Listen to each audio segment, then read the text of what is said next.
দেখো কাদের জন্য আমরা খেলনা কিনে আনি। কত খেলনা রয়েছে, অথচ তার খেলনা, বাড়ি ঝাঁটা, জুতো, ক্লিপ। আয় বলছি বলে এরকম বলছো?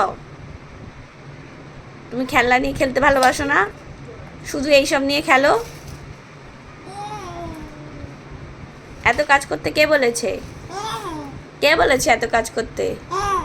এই কে বলেছে এত কাজ করতে? এত কাজ করতে হবে না, একটু বড় হও তারপরে করবে। হ্যাঁ, এখন থেকেই প্র্যাকটিসে লেগে পড়েছে। এই